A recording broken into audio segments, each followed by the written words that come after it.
Hello friends, स्वागत करते हैं आप सभी का स्टार का स्टडी यूट्यूब चैनल में। दोस्तों, इस वीडियो में हम लोग लेकर के आए class 10th matric board exam 2022 के लिए most previous subjective question answer है आप लोग का सोशल साइंस का, जिसमें हम लोग हिस्ट्री का कर चुके थे। आज मैं ज्योग्राफी का बताने वाली हूँ। आप लोग का 2 मॉडल सेट का प्रैक्टिस क्वेश्चन करवाएंगे।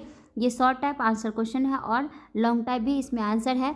ठीक है, तो जो भी बच्चे नए हैं और अभी तक चैनल को सब्सक्राइब नहीं किया तो जल्दी से सब्सक्राइब कर लीजिए starkstudy.com और बेल आइकन प्रेस कर लीजिएगा। इस तरह का हम लोग प्रत्येक सब्जेक्ट का सब्जेक्टिव क्वेश्चन करेंगे, क्योंकि ऑब्जेक्टिव क्वेश्चन बहुत सारे प्रैक्टिस कर चुके हैं। तो दोस्तों, आज हम लोग ज्योग्राफी का करेंगे, हिस्ट्री का कर चुके थे, इसी तरह से पॉलिटिकल साइंस का भी करेंगे, इसके बाद सिविक्स का भी और डिजास्टर मैनेजमेंट का भी करेंगे और साइंस का भी करेंगे। यानी प्रत्येक सब्जेक्ट का सब्जेक्टिव टाइप भी करेंगे, क्योंकि एग्ज़ाम आप लोग का काफ़ी नज़दीक है।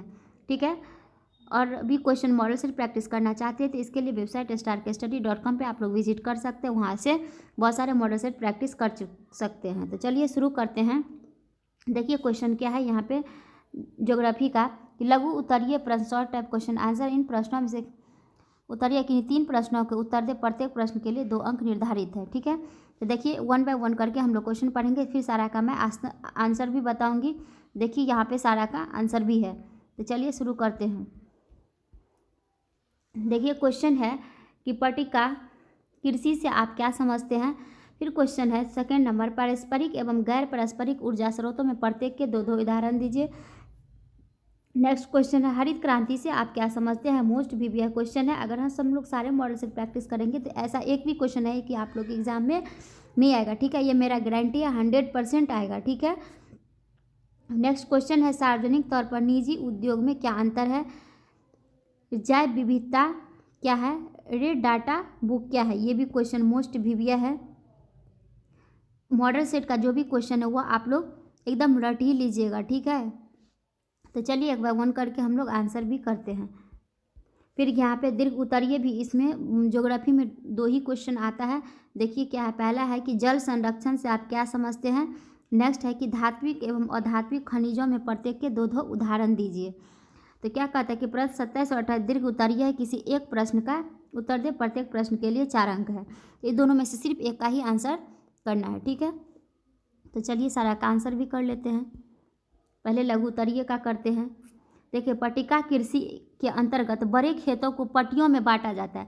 जिस प्रकार से ये बड़ा सा फील्ड है, खेत है, तो उसको क्या करता है, पट्टी में इस तरह से छोटा छोटा टुकड़ों में बांट लिया जाता है तथा फसलों के बीच में पट्टियाँ उगाई जाती है और ये पवनों द्वारा जनित बल को कमजोर करती हैं। ठीक है, नेक्स्ट है 22 नंबर, पारंपरिक ऊर्जा स्रोत वह है जिसका भंडार सीमित है, जिसका पुनरुत्पादन संभव नहीं है, जैसे कोयला, डीजल, पेट्रोल इत्यादि। गैर पारंपरिक ऊर्जा स्रोत वह है जिसका भंडारण अपार है, जैसे सोलर सेल, पवन ऊर्जा और बायोगैस ऊर्जा, जिसको हम लोग नवीकरणीय और अनवीकरणीय स्रोत भी कहते हैं। ठीक है, नेक्स्ट है 23 का आंसर। देखिए कि 1960 में यानी हरित क्रांति से क्या समझते हैं। तो हरित क्रांति जो था सो उन्नत किस्म के बीज और खादों को डाल करके एक ही समय में यानी बहुत सारे पौधे का उत्पादन बढ़ाने के लिए किया गया था, और यह सबसे पहले पंजाब में शुरू किया गया था। ठीक है, गेहूं की खेती के लिए, तो यानी उपज को बढ़ाने के लिए। तो इस प्रकार से उसको अपने लैंग्वेज में लिखना है। तो और मोस्ट प्रीवियस क्वेश्चन है 1960 ईस्वी के दशक में उन्नत किस्म के बीज, उन्नत खाद, नए नए कृषि औजार के प्रयोग से कृषि उत्पादन में बहुत सी बढ़ोतरी हुई। खास करके गेहूं के उत्पादन में अधिक उपजाऊ देने वाले बीज, रासायनिक खाद, सिंचाई की सुविधा एवं वैज्ञानिक पद्धति का उपयोग किया गया, जिसने 1960 यानी 1967 से 1968 में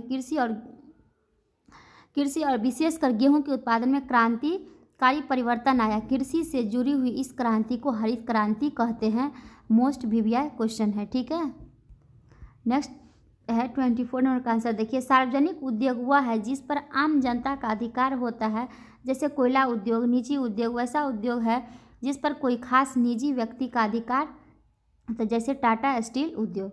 नेक्स्ट आंसर 25 नंबर, संपूर्ण पृथ्वी अथवा उसके किसी हिस्से पर सूक्ष्म जीवाणुओं से लेकर बड़े बड़े जीव जंतुओं की उपस्थिति जैव विविधता कहलाते। ये भी क्वेश्चन मोस्ट प्रीवियस है। चलिए देखिए रेड डाटा बुक किसे कहते हैं।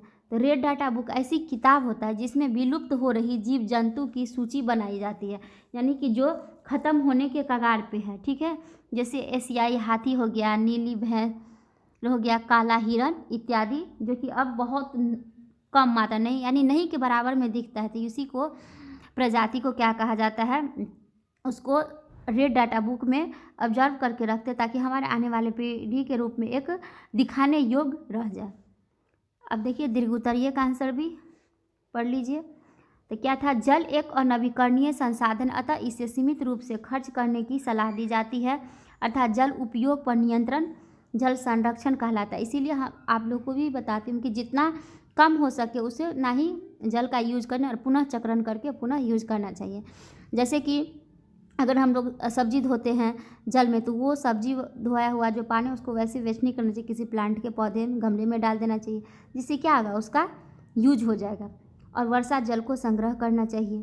तो फर्स्ट में क्या है, वर्षा जल का संचय करना, शुद्ध जल के दुरुपयोग को रोकना, जैसे कोई नल खराब है और पानी टपक रहा है तो उसको ठीक करवाना चाहिए।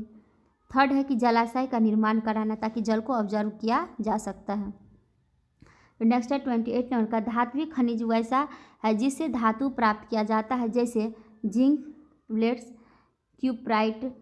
और धात्विक खनिज वह है जिससे धातु की प्राप्ति नहीं होती है, जैसे अभ्रक, डोलोमाइट, चूना पत्थर इत्यादि। तो ये फर्स्ट सेट का था। चलिए अब हम लोग इसका सेकेंड सेट का भी कर लेते हैं। तो सेकेंड सेट में भी वही निर्देश दिया है कि प्रश्न 15 से 19 तक लघु उत्तरीय प्रश्न, इनमें से किन्हीं 2 प्रश्न का उत्तर 3 प्रश्नों का उत्तर देना अनिवार्य है, ठीक है। जिसमें से किसी का 3 का आंसर करना है। फिर 20 नंबर में दीर्घ उत्तरीय प्रश्न है जो कि अनिवार्य है। जो यहाँ पे अनिवार्य लिखा हुआ है उसका जो आता है अपने मन से खाली नहीं छोड़ना है, नहीं तो नंबर कट जाएगा। जितना आता है कुछ भी अपने शब्दों में 4 से 5 लाइन लिख ही करके आना है, ताकि कुछ तो नहीं के से तो बेटर है, कुछ तो नंबर मिलेगा, ठीक है। और अनिवार्य क्वेश्चन को बिल्कुल ही नहीं छोड़ना है, क्योंकि अनिवार्य वाला एग्जामिनर उसको गौर से देखता है कि अनिवार्य है तो बनाया है बच्चा कि नहीं बनाया है, ठीक है। तो इस बात को आप लोग अच्छे से ध्यान से पढ़िएगा क्वेश्चन में, ठीक है। तो देखिए पहला क्वेश्चन है, यानी 15 नंबर क्वेश्चन है, खादर और बांगर मिट्टी में अंतर स्पष्ट करें। 16 नंबर है, उपभोक्ता उद्योग से आप क्या समझते हैं। 17 नंबर इन शूट प्रयास क्या है। 18 है, भारत के लिए जलमार्ग का क्या महत्व है। 19 है, विनिर्माण से आप क्या समझते हैं। ये भी क्वेश्चन भी है। इसके बाद इसमें आपको बता दे रही हूँ मैं, ये 15 नंबर। तो आपको जो आएगा 3 का ही तो उत्तर करना है, 6 क्वेश्चन रहेगा, तो जो आपको आंसर अच्छे से आएगा उसको लिख देना है। तो चलिए सबका आंसर कर लेते हैं 1 बाय 1 करके। 20 नंबर में खनिजों के संरक्षण के उपाय बताए, या कृषि बिहार की अर्थव्यवस्था की रीढ़ है, इस कथन की व्याख्या कीजिए। ये क्वेश्चन काफ़ी इम्पोर्टेंट है, इसका अथवा में रहेगा ही क्वेश्चन। तो जो आप लोग को सुविधा, जो क्योंकि सारा बच्चा का माइंड एक जैसा नहीं सेट होता, जिसको जो अच्छे से आता है उसको लिखना है। तो देखिए खादर और बांगर में, तो खादर मिट्टी होता है कि नदियों के बाढ़ के मैदान की नवीन बारीक कणों, यानी कि नदियों के द्वारा बहा करके लाए गए निक्षेप से जो मिट्टी का निर्माण होता है वो खादर मिट्टी कहते हैं। बांगर होता है जो काफ़ी दूरी पर, यानी नदियों द्वारा जमा की गई फुर्तन काप मिट्टी को बांगर मिट्टी कहते हैं। खादर मिट्टी काफ़ी उपजाऊ होता है, बांगर मिट्टी थोड़ा कम उपजाऊ होता है, उसके अपेक्षा ये पथरीला कंकीला होता है, ये इसमें चिकनी मिट्टी होता है, इसीलिए यह काफ़ी उपजाऊ होता है और मैदानी क्षेत्रों में खादर मिट्टी पाया जाता है, ठीक है। नेक्स्ट का आंसर है 16 नंबर का, वैसे उद्योग जिनसे उपभोक्ता सीधे तौर पर जुड़े होते हैं उपभोक्ता उद्योग कहलाते हैं, जैसे मोबाइल, तेल आदि। नेक्स्ट है 17 नंबर, वन जीवों को उनके प्राकृतिक आवास में संरक्षित करने का प्रयास इन शूट प्रयास कहलाता है। नेक्स्ट आंसर है 18 नंबर का, भारत के लिए जलमार्ग का महत्व इस प्रकार है। पहला, भारत का विदेशी व्यापार जलमार्ग से होता है। दूसरा है, यह परिवहन का सर्वोत्तम सस्ता साधन है। तीसरा है, खनिजों पर नियंत्रण के अलावा उनके विकल्पों को खोजना। 4th नंबर है, खनिजों के निरंतर दोहन पर नियंत्रण उनका तथा कच्चे माल के रूप में सस्ते विकल्पों की खोज। 5th नंबर है, खनिजों के अवशिष्ट पदार्थों का बुद्धिमत्तापूर्वक उपयोग, यानी अच्छे से उपयोग, दुरुपयोग नहीं करना। इसका अथवा में जो आंसर था उसको पढ़ते हैं हम लोग क्वेश्चन का आंसर। बिहार कृषि प्रधान राज्य है, सबको पता है बिहार सबसे पिछड़ा राज्य है और यहाँ के लोग अधिकतर कृषि पर निर्भर करते हैं, इसीलिए बिहार के किसान अत्यंत मेहनती होते हैं। बिहार के 80% जनता कृषि पर ही आश्रित है।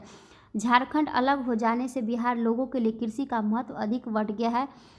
1991 यानी 1990 से 1991 के दशक में 48.88% एवं 2005 से 2006 में 59.37% भूमि पर खेती की जा रही है। बिहार की 90% आबादी देहातों में रहती है, यानी गाँवों में रहती है। यहाँ प्रति हेक्टेयर उत्पादन अन्य राज्यों की तुलना में कम है। यह राज्य कृषि संबंधित कई समस्याओं से जूझ रही है।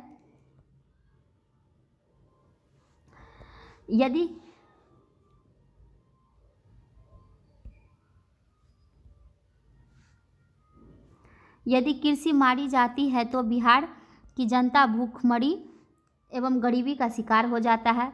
और ख़ास करके उत्तरी बिहार में तो क्या होता है कि बाढ़ के कारण ही आधा बिहार का कृषि दह जाता है, जिससे वैसे ही भूखमरी आ जाती है।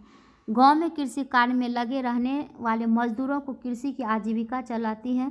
कृषि उत्पाद बेचकर ही यहाँ के लोग कृषक मजदूर रुपये की प्राप्ति करते हैं। अतः हम कह सकते हैं कि कृषि बिहार की अर्थव्यवस्था की रीढ़ है और बिहार कृषि पर ही निर्भर है। ठीक है, तो इस प्रकार से हम लोग 2 सेट कंप्लीट कर चुके हैं ज्योग्राफी का भी।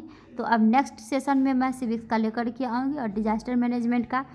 तो तब तक के लिए थैंक यू सारे स्टूडेंट को। तो जो भी बच्चे नए हैं वो अभी तक चैनल को सब्सक्राइब नहीं किया है तो जल्दी से सब्सक्राइब कर लीजिए स्टार का स्टडी, और जितना हो सके वीडियो को शेयर कीजिए ताकि सभी आपके दोस्तों के पास वीडियो पहुंच जाए और सारे एग्ज़ाम में अच्छे नंबर ला सके। ठीक है, तो चलिए मिलते हैं इसी तरह से नेक्स्ट वीडियो में। Thank you, okay, bye bye.